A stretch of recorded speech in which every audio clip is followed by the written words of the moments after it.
Sometimes you just have to throw everything at the wall and see what sticks, including your own body.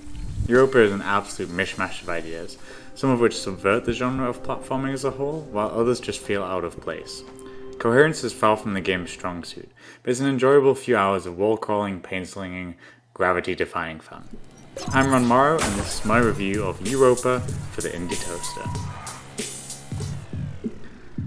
Taking place within the shattered floating streets above a broken Paris, your goal is to reach the top of the Eiffel Tower.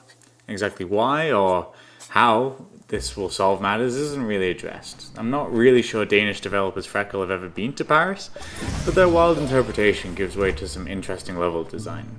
Your suction feet will keep you firmly attached to the floor, and you can traverse onto different planes via any curved surface. Gravity always acts downwards though, so if you jump while upside down, you're going to be quickly finding yourself falling through space.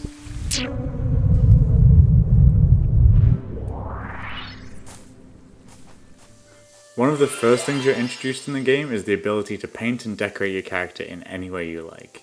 Your health is represented by your level of paint, and each knock will see you lose some from your head down to your toes.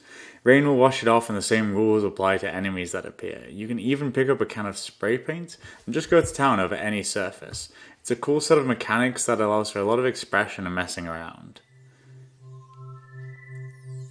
Normally a staple of the genre, a simple jump is one of the last abilities you'll learn in the game. Instead, you'll need to learn how to navigate with your own 2 feet. Initially just being able to pick up objects and kick them. With a beautiful horizon in the background, every level is a treat to explore, while seeking out all of the hidden elements.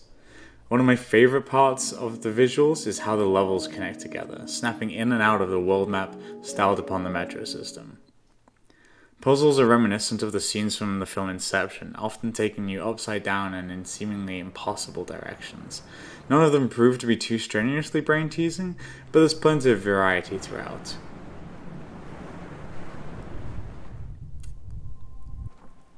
I will say that the game lives and dies by its physics engine though. It's not quite clear enough in a lot of cases which direction gravity is currently acting in, and sometimes dead enemies will just spawn and fall off the edge, and then they'll spawn and fall off again.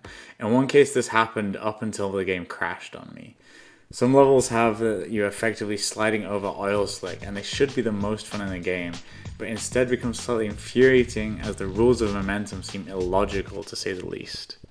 Falling from even a low height can lead to you taking damage, which just feels so wrong when you're making the intended jump. Dying seems to have no major drawbacks other than making you load slightly further back, and levels are small enough that you're not really backtracking very far anyway.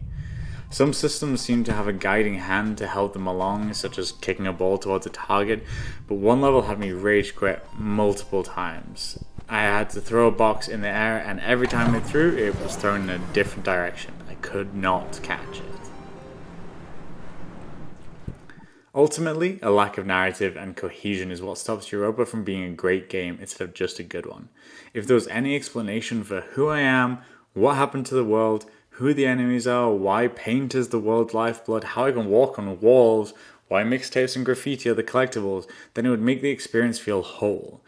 I enjoyed my time with the interesting ideas that Youropa presented, but it was hard to feel invested while feeling so lost.